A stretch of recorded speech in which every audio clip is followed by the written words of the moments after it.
the greatest Wrestlemania of all time. Is this thing on? Let me repeat myself. The greatest Wrestlemania of all time. The story that was told tonight was the greatest story that I've ever heard in professional wrestling. Now, there's a term called, make sure you don't live in the moment, or, let things digest. But some things, when they happen, you just know it's special.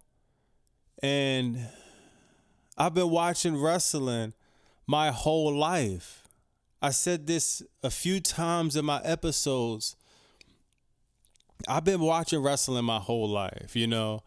I was there when Warrior beat Hogan. I wasn't there, but I remember watching Hogan slam Andre. It was before I was born, but I seen it very early in my life. You know what I mean? I remember Macho Man. I remember the boy who dreamed, Shawn Michaels, when he beat my favorite wrestler, Bret Hart, at WrestleMania 12.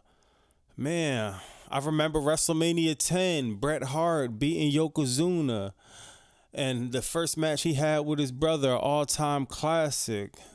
I remember when Stone Cold first won that belt at WrestleMania, 14, when he first beat Shawn Michaels for that belt. Mike Tyson knocked out Shawn Michaels. I remember that. WrestleMania 20. I remember when, Shawn Michaels and versus the Undertaker, those classic matches. I know, of course, it's a lot more I'm missing. Daniel Bryan, WrestleMania 30. Seth Rollins cashing in. I forgot what WrestleMania that was. WrestleMania 40 is just another level. It was just a certain feeling and an energy about tonight that I will never forget as long as I live, man. This is why I've loved wrestling all these years. This is why I've always been passionate about wrestling all these years.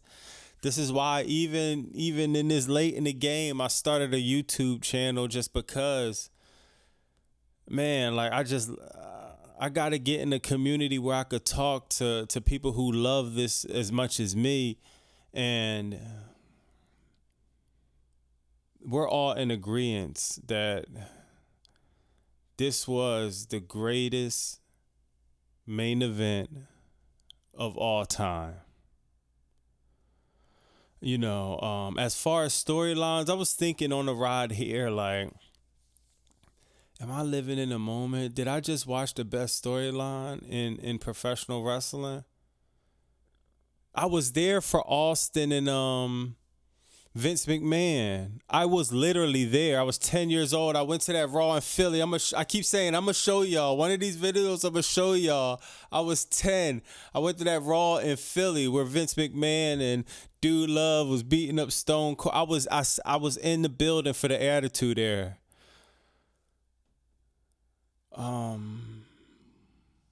This Bloodline storyline merged in with this Cody storyline is just something I really, really, really don't think I ever witnessed. Me personally, I don't think I've witnessed perfection of telling a story to this level ever in my life. And I wouldn't be surprised if I never witness it again. This is one of them lightning in a bottle moments. This is one of them real, not like the Cena versus Rock, and because I think they teased what they call a trilogy of that. We're gonna get into that later. This was literally once in a lifetime. And remember, when I'm saying all of this, I'm just saying this, period. I haven't even went into me being in the building really there live, feeling that. Man, in my previous video, I said, man, no one was more over than R-Truth that night one. That night two, no one was more over than Cody Rhodes. You felt it. And night one, there was some people booing. Okay, all right, y'all got me. I was one of the people booing too. I wanted Roman to win. Excuse me. I kind of wanted Seth to screw Cody over. I wanted Cody to fight the final boss and get his story that way. You know what I mean? But to be honest, I was trolling. You know, the WWE, they know their fans so much. You might think you want something, but when you walked in that building, it was a certain feeling where it was like, oh yeah, Cody has to finish it tonight. I didn't hear one boo for Cody. Not one. I'm in the trenches too. I'm way high up there, you know. So you got you got a lot of people that's from the trenches up there. It take a lot to scramble up these WrestleMania tickets. Even you the last seat up. That ticket is still rent.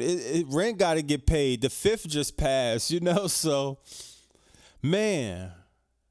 Not one boo. I didn't hear one. Screw you, Cody. I didn't hear none of that.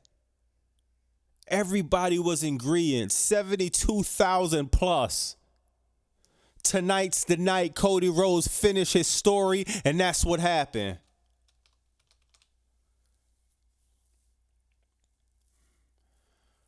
Oh, man. This is the reason why I love professional wrestling. After all of this, I'm going to be up all night. I didn't have no caffeine. Nothing.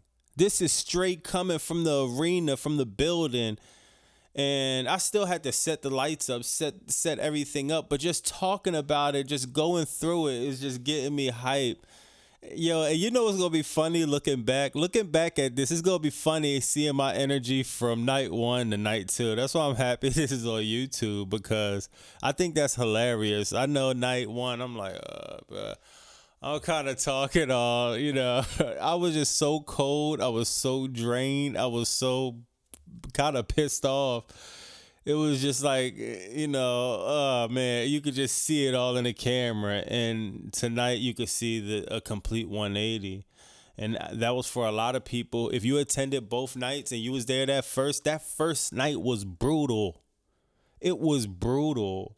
And this night wasn't sweet either. It started off great. It was hot. You know, I had so many layers of clothes on. I took them all off. I bought these wrestling shirts, couldn't even wear them because tonight I had to have like 4 layers of clothing on. I had these heat packet things where you bust them and they heat your hands up. Hoodies, gloves, 2 pairs of pants, 2 pairs of socks. Yo, literally, I still got my 2 pairs of socks. So hold on, man. 2 pairs of socks, man. I came prepared, man. Oh, man. And it was an experience. But that first match, it wasn't that cold. It was like, all right. Then even when it got darker, it wasn't getting too much colder. But by the time Cody and Roman went on, it got extremely cold. And it was like, all right, we here. But man, the story that was told, the moment that was, you didn't even feel it. Everybody was just, even when it was over and then Cody grabbed the mic. I'm not sure if they showed that on TV when he grabbed the mic, started talking to the crowd, when he asked Triple H to come out. I got to look on Peacock to see if that was on TV. Man, that shit was incredible, man. And for that to be Dusty's son, see, a lot of people, if you know me, you know Dusty in my top 5. I love Dusty, man. I always loved Dusty. I was sick when he passed.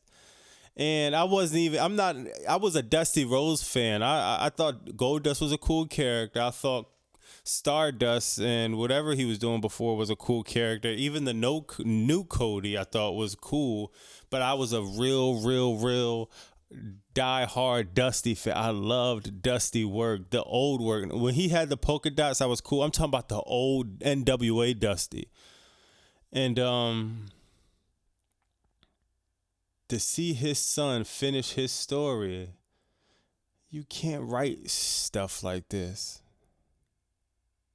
There's not a writer, there's not a storyteller that's on this earth that could write that. Incredible way to end off WrestleMania 40 in Philadelphia.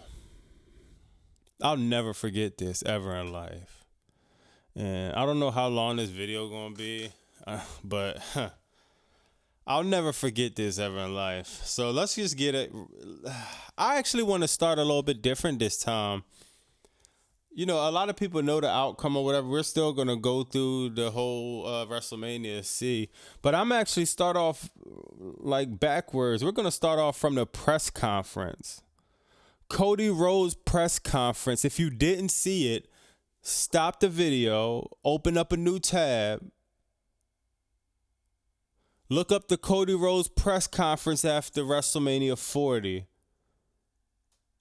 The best press conference I have ever heard. Now, it's going to be people in the comments, right? Yo, this boy's living in the moment. I don't give a fuck. This was the best press conference I've ever heard. Because you can't make the shit up.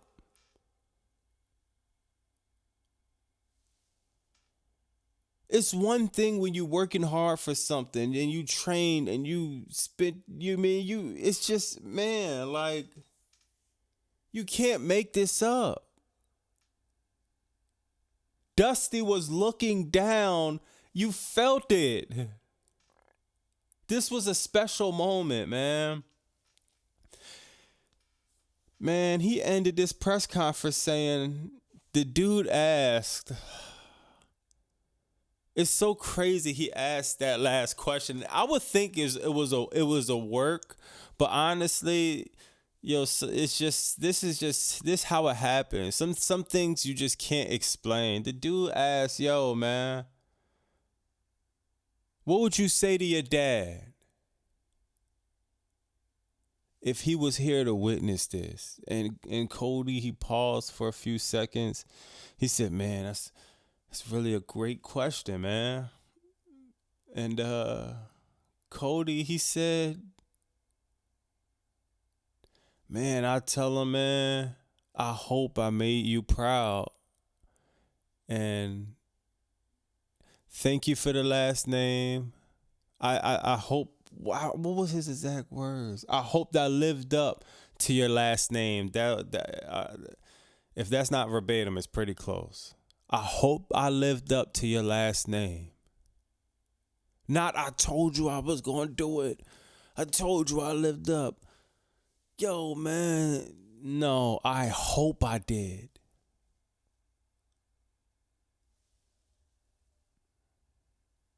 Thank you for this last name.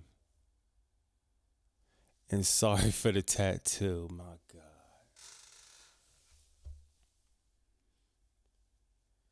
Yo, I'm not gonna lie, man. Like that, you can't.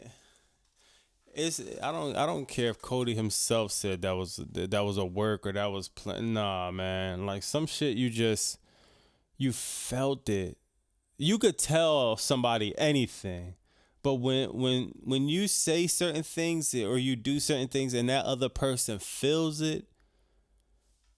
For me, it's nothing you could tell me, man. That was such a genuine thing, man. I'm a sucker for shit like that. I ain't even gonna lie, man. I was like, sorry for the tattoo. That's hilarious. Oh, man.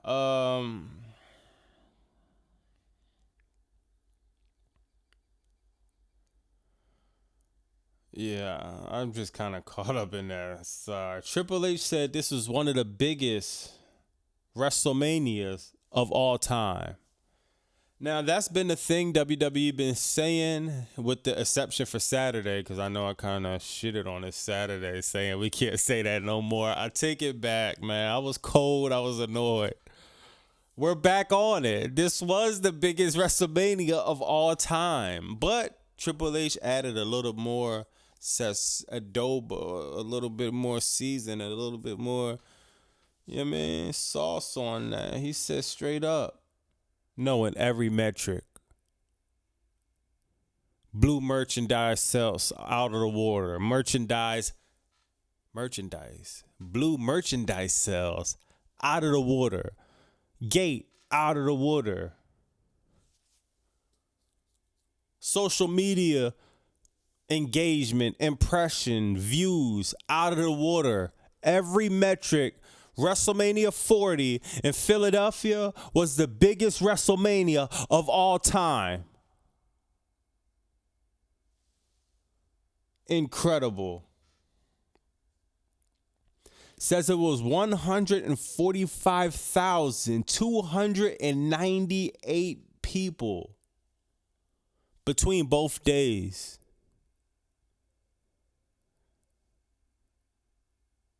Oh, man. I feel like it only gets bigger from here. It only gets bigger from here. Now, he shouted out some guy, Lee Fitting, okay? He shouted him out. And so Lee Fitting, from what I'm hearing, is nothing official. I'm just telling you from what I'm hearing out of Triple H at the press conference, Lee Fitting, he's the guy that's in the chair Kevin Dunn used to be in. Kevin Dunn did a lot of the production for WWF, WWE, the past, since like the 80s, that was like Vince McMahon, right-hand man when it comes to that production.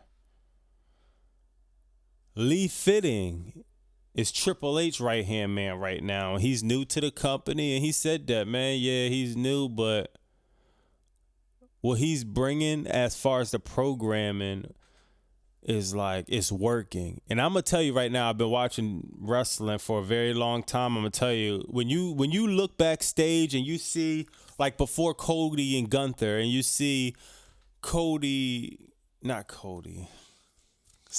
and Gunther, right before Sammy and Gunther, you see Sammy walking backstage, and he's talking to his son, and telling his son he can't come out, talking to his wife. Then he's walking, he see Kevin Owens, he's telling him to do it. Then you see him walking out to the ring.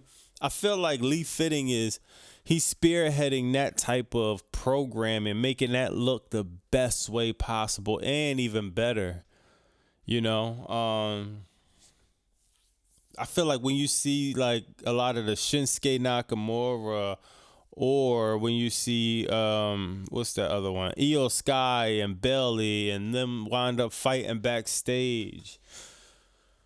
The Judgment Day, a lot of the stuff that does with the WWE program, and I feel like Lee Fitting is responsible for it. And when I say stuff, stuff that worked, that they know that's gonna work, is always gonna stay the same, but it can always get better. They can always translate to a broader audience, and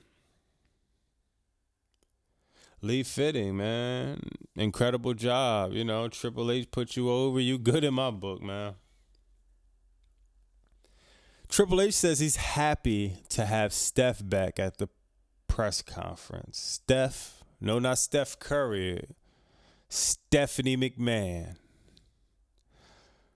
I'm happy to have Steph back too. I remember Stephanie when she was in the Ministry of Darkness in that storyline.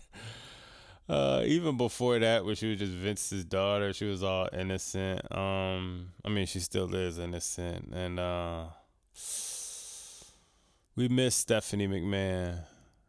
People forget that the Four Horsewomen and that run that you see women's wrestling on this high echelon, to start that along with the Four Horsewomen, I feel like Stephanie behind the scenes had a lot to do with that and making that what it was. She knows the business like the back of her hand. She loves the business, you know. She never really stepped away. That's like the first time she stepped away within these recent events. It wasn't like a Shane McMahon situation where he been out for years and years. Nah, we don't know what the situation of that is, but we know Shane got other endeavors going on. Stephanie, this in her heart, it's in her blood. She really don't want to be doing nothing else. And that's how I feel, at least. And that's a good segue, bringing Stephanie up. That's a good segue to just start off by breaking down WrestleMania 40, match by match. Great event. Let's start off with the weather. The weather was shit yesterday. You know, you could tell in my videos and my attitude and my demeanor. And like I said, how you could feel this good energy. You felt that energy in my last video of just fucking being drained out of my fucking mind. This one, though, it was even going to the stadium. Like yesterday I took the train and all. Like today I drove. I got some parking. I thought parking was gonna be $75. I found a lot for $35, and I come in and like Drew McIntyre entrance. I was watching the beginning of it on Peacock on my way, and Drew McIntyre versus Seth Rollins sets it off. And when I get into the stadium, it's like I'm dressed a lot warmer anyway today. But it's like 60 something degrees right now. So I'm like, oh, it was just the energy was there. And Triple H said this too. I feel like he was on a press conference of day one where he was just saying it's a feeling, you know, because they was asking him, yo, why you had, what's that girl name? Rhea Ripley. Why you have her go first? And it was like, man, it's a feeling. You know, you don't even know sometimes until a few minutes before the show starts. You just know. Excuse me. And he knew when he booked this one was going to blow the roof off. And he set it off incredibly. Seth Rollins versus Drew McIntyre. Good match. Good match. You know, they go back and forth. And, to be honest, I don't even remember a lot of the match move for move, to be honest. I just remember a good match, a good back and forth. Drew McIntyre hits a Claymore. And, he tried to go for the pedigree and a stomp. Seth Rollins. I feel like they was fighting outside a little bit too. Did somebody go to a table? I feel like somebody was about to go to a table, but they didn't. Oh yeah, then you got CM Punk. He was at commentary too. So you got all of that back and forth. Claymore get hit at the end. 1, 2, 3.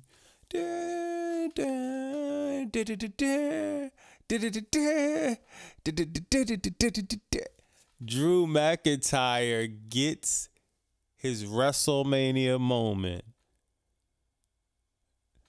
because the one he had in 2020, it was no one in the stadium, and it was the weirdest WrestleMania moment ever. It was the opposite of what Cody did tonight.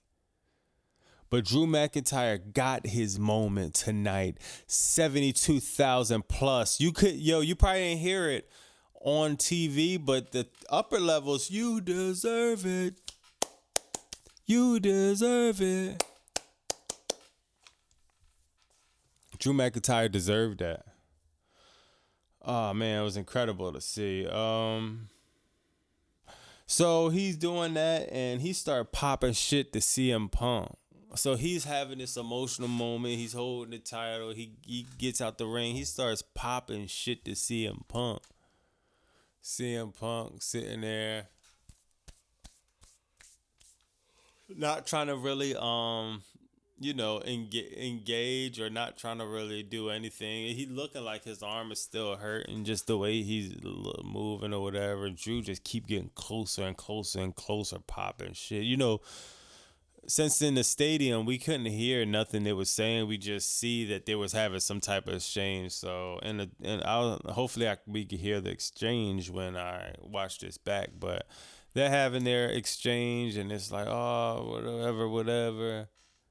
And I got this the short I uploaded. Oh man, when Damian, I just happened to be recorded too. I'm like, oh man, this is crazy. Damian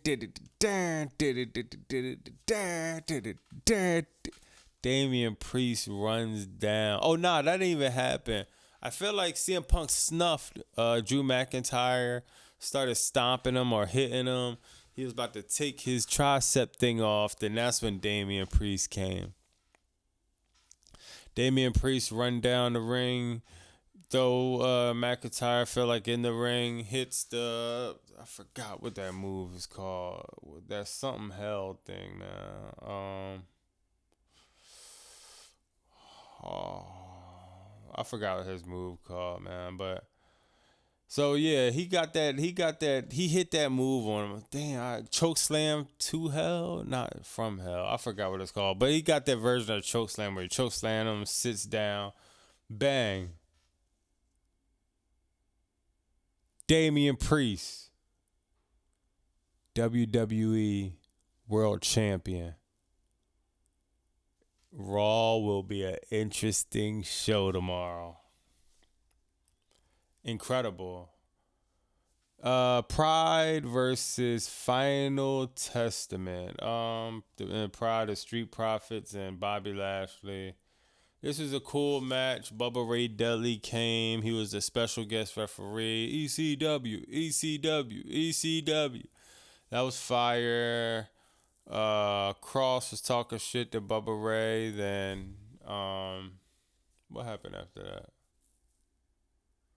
Oh, he pulls out his glasses. Oh man, it's been a long day. He pulls out his glasses. Then they do the whole 3D stick. They don't even 3D him. They say, get the tables, what's up? All of that whole stuff. The Pride defeated the Final Testament. I got that wrong in my predictions.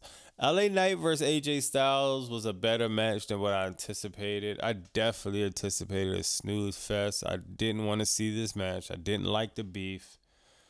But good match, solid match. Nothing too crazy happened. LA Knight still over. He might have lost a tiny bit momentum. They got to figure out how to get back, but he's working on that now. He beat AJ Styles. AJ Styles a reputable opponent, and yep. Logan Paul, Kevin Owens, and Randy Orton.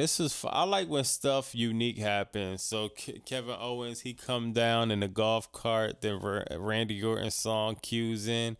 He backs the golf cart up. Randy Orton get in. He go in. That was a fire. Logan Paul, of course, like Triple H said, he's been wrestling. He wrestled a handful of times. And everything he's been doing been at a certain level. And it just continued on WrestleMania 40. And Logan Paul, I just really would like to see what they got in store for this dude in 2024 and beyond, because it's looking good. It's looking promising. Kevin Owens, Randy Orton, they working together. They whipping Logan Paul ass throughout the match. Then they start beefing when they try to figure out who's going to cover who. Then Randy Orton tries the RKO Kevin Owens, but Kevin Owens catches him. Then he's like, well, you want to fight? You want to fight? Then they start fighting. That show was funny. They start fighting, going back and forth. Then they're having their fight. Then, Logan Paul's getting in it, and they're getting some momentum. Then the dude in the prime bottle trips somebody. We're like, oh, snap, KSI. I'm just like, man, they got to stop this predictable shit. Then I show speed. I'm like, what? I show speed is what the hell? Randy Orton gets pissed off, you know what I mean? He starts talking shit to Randy Orton. Randy Orton kicks him, throw him on the table. RKO on the table. It didn't break though, so the crowd started chanting, one more time, one more time. But that was fire. RKO on the table. Then what's next? Oh, they going back and forth, brass knuckles and all of that shit happened. How did that match end though? Let me see what I got. Oh yeah, that's what happened. Owens, he took a frog splash from Logan Paul, but yo, Logan Paul got air. Like he looked like he was so high up. Frog splash. Bang. 1, 2, 3. And before that he took an RKO. So yeah. I forgot. I think I messed up the notes on that, to be honest. But it happened somewhere like that, you know. And I feel like, let me think about this. Because I feel like he hit the frog splash after something happened. Maybe it was an RKO or, I don't know. I can't remember exactly. Let me see what's next. Iyo Sky versus Bayley. Bayley got to have her moment. Long story short, um, this match, I don't know. I mean, I'm not gonna complain about it. Bayley won. Bayley had new entrants, a new theme. Seems like a new gimmick. Bayley reinventing herself. I wanted Bayley to come out with her old gimmick, but that probably didn't make that probably she did that, been there and done that, and to be honest, I like it, but it's not as people were gonna start booing that old gimmick again. So that was good that she has a new updated, seemed like Bayley on her grown woman shit, you know, and that's what's up. In the long run, with me being unbiased to what I want from Bayley, I could see like, all right, I see what you're trying to do, Bayley, and I respect it. So they have an alright match back and forth. That's a lot of that match. We know what's coming up next. We know when Cody next. So if you gotta go to the bathroom, do it now. If you gotta get some nachos, do it now. You gotta get a beer, do it now. Cody is going to finish the story after this match, and this is when the buzz starts. You hear the rumblings during this match. Next match, Cody Rhodes, Roman Reigns, Cody Rhodes entrance with his wife and him coming out with that new Renaissance type vibe he on now. He come through with the mask, his wife, his whole family out there. Whoa! We did that like 3 times, man. That shit was so fucking exciting, man. Like, oh my gosh. So Cody Rhodes, match goes, you know, they're going back and forth, back and forth. I don't even need the notes for this because I kind of remember that my eyes was glued to this one. So they're having a good match. Cody Rhodes, Roman Reigns just starting off, and Roman Reigns just, I feel like his entrance was tweaked just a little bit too as far as the music and all. But they're having a good match and they're trying to do each other moves, and from the rip, Cody Rhodes, he brings a table out. You know, the crowd pops because the crowd likes tables. Like, I don't even know when that started. We want tables, but that's happened to be a thing now. So the crowd, they wanting the tables. They got the tables, and kendo sticks was used, and it was a real brawl. And when that match started like 10 p.m., I'm looking like, ooh, yeah. They about to go almost an hour, so let's see how this gonna turn out. And it was a real brawl. And then you got the obvious interference by Jimmy Uso. Cody Rhodes kick out. after like a crazy movie. Of course, Jimmy super kicks him. Oh, then Jay comes out to help, and they're fighting on the ramp, and they actually throw each other off the ramp onto a table to obviously make up for the bullshit they pulled the previous night. And I don't even want to blame Jay and Jimmy, honestly. Let me take that back. The bullshit WWE creative fucking pulled, because something better should have been written for Jay and Jimmy match. They don't sit and write the matches, and they still got to get it approved. They still got to go through this, and that. I just felt like, you know what I mean? Whoever was the agent on that match, come on, man. I can't blame Jimmy and Jay. There's no one's gonna really explain to me and make it make sense why these two have a good match. I don't care what anyone thinks. Jay is a great wrestler. Jimmy's a great wrestler. That match played out how it played out because it's more than just them having to book that match. I think it's pretty obvious. Where was I at? Oh yeah, so they fall on the table. Then what happens after that? Oh yeah, Solo comes from under the ring. Ugh. A part of me was like, man, it's over. 1, 2. After the Samoan spike, Cody kicks out. Everybody's like, oh, they going crazy. Oh, man, that shit was crazy, man. So now Solo is like going around trying to figure out, man, what the hell? What I got to do? What I got to do? From there, who comes out after that? The time is now, my time is now. John Cena runs out to the ring, starts whipping Solo Sikoa ass.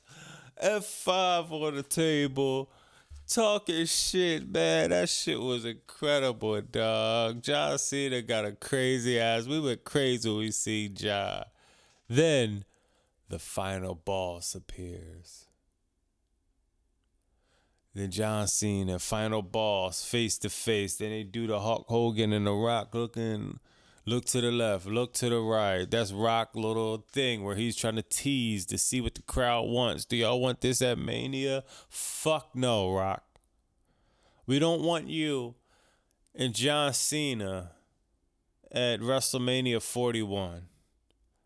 We'll take Rock and Roman to go, please. Instead of a trilogy of Cena and The Rock. We had enough of that. Let's get Rock and Roman. We'll take that. You let Cody finish the story. We appreciate it. We'll shut our mouth now. Go ahead, Rock and Roman. Y'all fight the Bloodline, all of that. I'm pretty sure it's going to be incredible. So the lights all of a sudden goes off. Dun. The lights come back on. It's the fucking Undertaker. Crowd goes crazy. Undertaker grabs what's the name by the throat. The final boss by the throat. Choke slam. Rock selling it. Only how Rock know to sell it. The lights go back off. Dun. Lights come on. No one's there. When I say no one, I'm saying like Undertaker's gone. Incredible. So then a few sequences happen, and Cody Rhodes, he hits his finisher. And then no, actually, when did Seth Rollins? Somewhere in that, Seth Rollins actually came out. But he came out in the Shield. Damn it. I thought it was Moxley, but nah, it was Seth. He came out, but he got took out by the final boss like 3 seconds. So after all that, Cody hits his finisher. 1, 2, 3, the greatest story of all time. The greatest story of all time. So yeah, tonight's WrestleMania night 2, I give I like I said yesterday. Yesterday I gave a 4 out of 10, just a live experience. This I give a 14 out of 10. Man, this exceeded just regular 10. This exceeded expectations on every single level. I just witnessed the best stories get told live. 72,000 plus. The greatest WrestleMania of all time was right here in Philly. What a time to be alive. Incredible.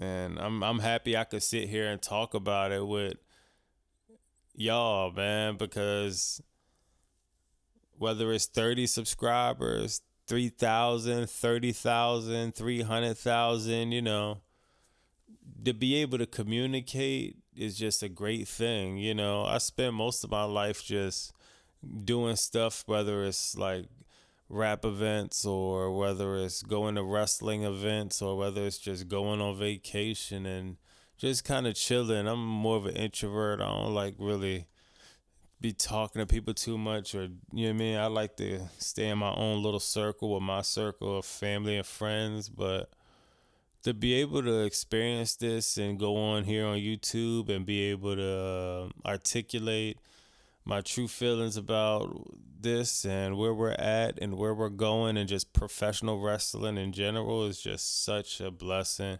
That's why I never get caught up in the numbers. I never get caught up in the talent and in the content either. I want to create content I want to create, and I want to connect with people that have similar interests in what I have, which is professional wrestling. And there's a lot of niches of professional wrestling. This is a very big genre. So, like I always end these videos, man, I appreciate every like, every comment, every subscription, and I'm going to keep working my hardest to polishing up the content, polishing up, my skills as a podcaster or journalist or review person or just somebody on here just talking wrestling, whatever you want to call this, a YouTuber, whatever you want to call this. I'm working hard to sharpen my skills up to bring y'all the best quality content possible. Appreciate this. Bobby Monsoon 215. If you want to hear anything, you want to talk about anything, you got some critiques, you want to show love, whatever it is, leave a comment. I'll always respond. And until next time, which will be tomorrow, because we got Monday Night Raw. The Raw after WrestleMania. It's going to be some interesting things going on, and I'm going to be right here so we could talk about it. Bobby Monsoon 215. Like, comment, subscribe. WrestleMania 40. The greatest WrestleMania of all time. Philadelphia.